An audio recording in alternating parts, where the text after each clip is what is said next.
Hello everyone, welcome back to another exciting episode of Segs and Randy. Wrestling show. I'm Randy. I'm Segie. We got that big Thanksgiving tradition coming up, Survivor Series. Oh, I thought it was turkey.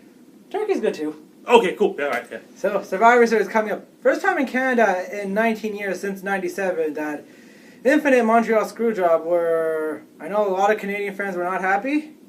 Mm-hmm. So, but as long in the past now, we got this one coming up. So, the theme of Survivor Series is fantasy warfare.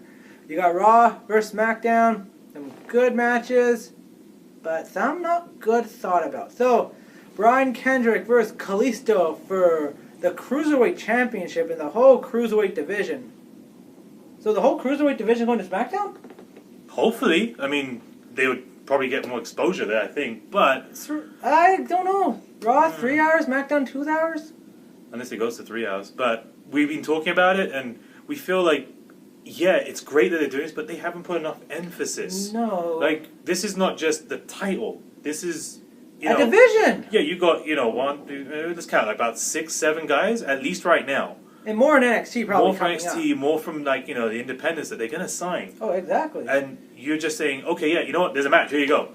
No build-up. Like, the only build-up you had was Brian Kendrick on Raw this week, saying to all the cruiserweights, like, hey, I'm the champion, and that's it. Yeah, and Kalisto has been gone for a while, and he came back. No build-up on SmackDown either for that. Exactly. So, the main consensus, Brian Kendrick will be the Cruiserweight Champion after Survivor Series just because Raw is a 3-hour show, SmackDown 2, it adds some value to Raw. Raw 1, SmackDown 0. Sorry. That's our prediction. Mm-hmm. But another title match we got coming up Survivor Series, Sami Zayn versus, The Miz? I don't know. I don't know what they're doing. I mean... You know, I gotta say this much, Dolph Ziggler is a team player. He's been giving chance after chance, and it does fall off sometimes, but he's always working hard. He steals the show, so kudos to Dolph. So, The Miz now versus Sami Zayn. Explain. I don't know. Okay, so, I mean, let's go back to SmackDown for a second. They had the match. Clearly, there was a little bit of a screw thing going on there where Maurice pushed him over, and then he got the count. I was expecting Shane or, Daniel Bryan to come out and say, no, that's not how we're going to do it. Restart the match or something, and then Dolph would have won. That's what we were all expecting. Yeah. Nothing. So you're happy with them doing that, which is fine for SmackDown. We saw some more heat from The Miz and Daniel Bryan, so... Yeah, and obviously now this is where we have a little bit of disagreement with the prediction. We kind of on the same page, but we agreed Sami to disagree. Zayn to walk out with the Intercontinental Championship in his home country of Canada. We know the crowd's going to be over him, and we know there's going to be a lot of angry people. He does not win the IC title. So this is where it becomes fun. Technically, Raw 2, SmackDown none. But the way we're seeing it, and the way I'm seeing it personally, I see it this way. Sami Zayn wins. Now here's the fun part. If everyone remembers Raw and SmackDown, if you watch them, obviously, Miz and Daniel Bryan don't like each other. Oh, don't like each other. I think that's... They've already said that, he'd love to trade him to Raw. Miz is like, fine, I'll go to Raw. Sami Zayn, we saw a little bit of a friction with Stephanie, where she's like, I don't know why you're representing. It should be Rusev, blah, blah, blah. I don't want you to do it. So, obviously underappreciated. So, how I'm seeing it is Sami Zayn will win, where Raw will come out going, yay, we won. And obviously Daniel Bryan will probably come out and say, congratulations, and then hand him a blue shirt. That's how I see it in the middle of the ring. How he see it. I see it, though, with the 3 elimination match, what we'll get into later. They can, whatever team wins 2 out of 3, they can make a trade. I think what's going to happen the next night, Daniel Bryan's going to be making the trade right away of trading The Miz for Sami Zayn. That's how I see it. But we'll see. But we both believe Sami Zayn will walk out with the Intercontinental title. Making it 2-0 technically on the night for Raw. But the big 3 traditional Survivor Series matches, the first one, 10 tag teams from Raw, 10 from SmackDown. They go against each other in a 10-man elimination match. I know it's been 5, 10's a big number, but... 5 how can they fit the ring? Teams. But we'll figure it out. Yeah, but let's be honest now. Going on to this lovely match, we're confused. I am. Looking at it on SmackDown, for us, straight we're going to say it. SmackDown Team looks SmackDown more on the page. We think they're going to win. But let's be honest. Last we checked, the Usos weren't liked by American Alpha. They took actually one of the members out. Right? Chad Number Gable. 1. But we saw on SmackDown, they're like, Yo, buddy. Hey, buddy. What's up, buddy? I get you're on the same page, but when did that happen? I don't know.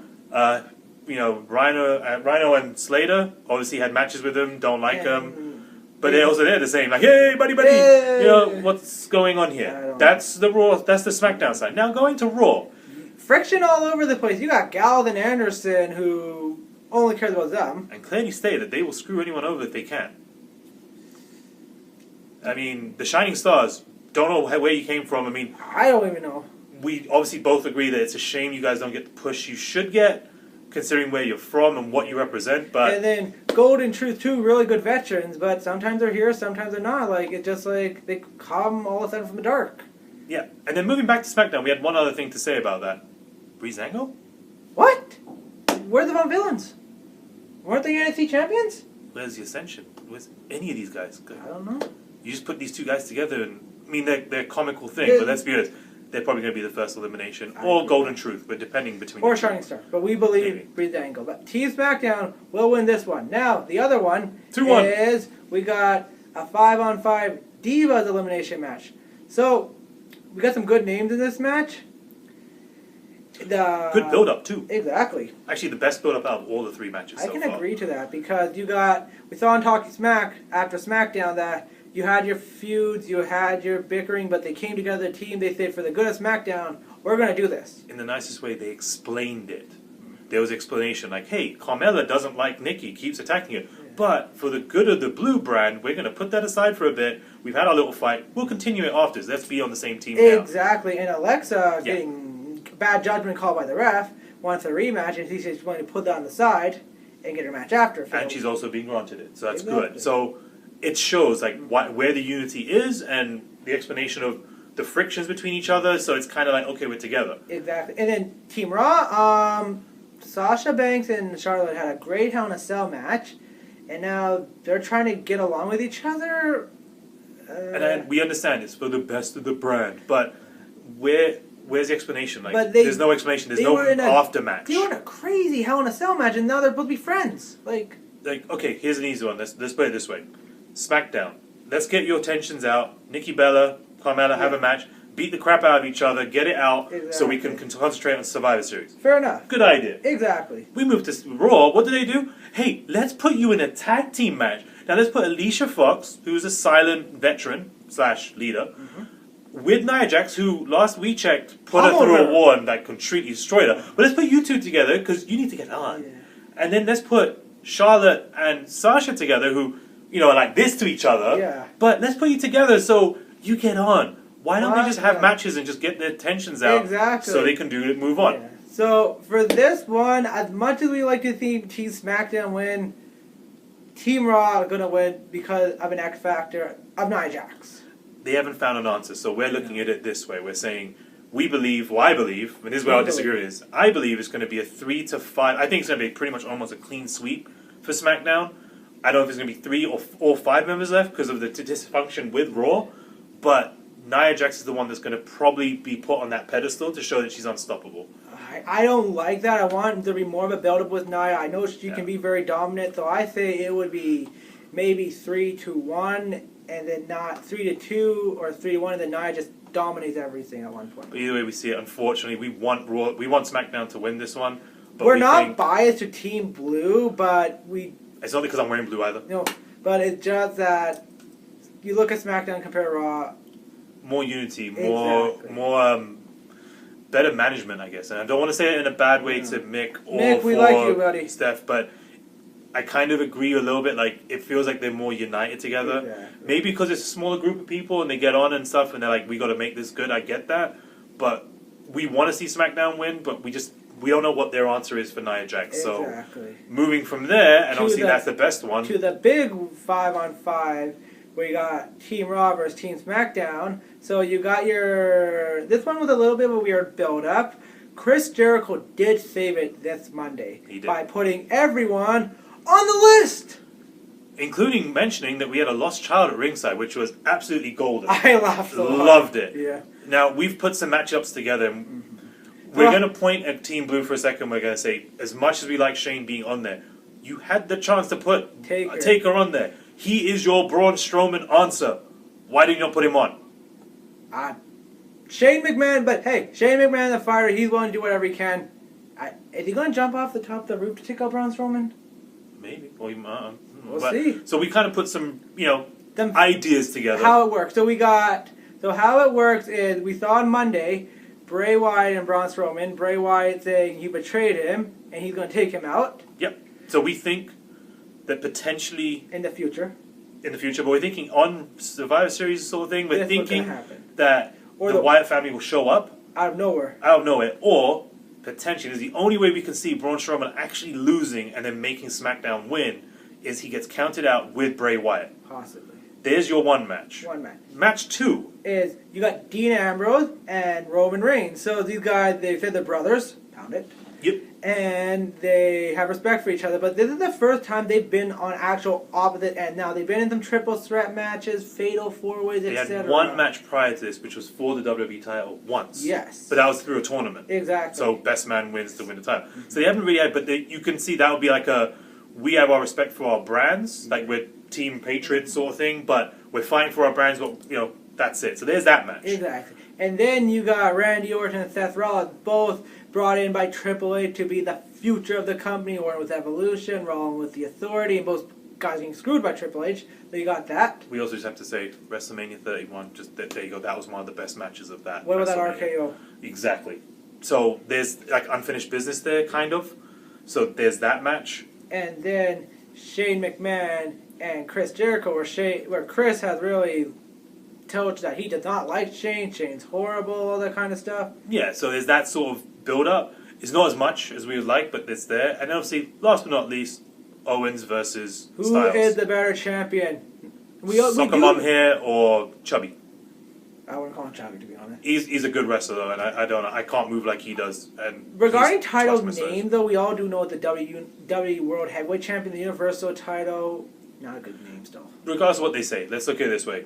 Universal Championship is... But that's another story for another day. I'm just going to say it this way. Heavyweight title has a history. That's Big history. Big history. So, Universal title, 2 people. Yeah.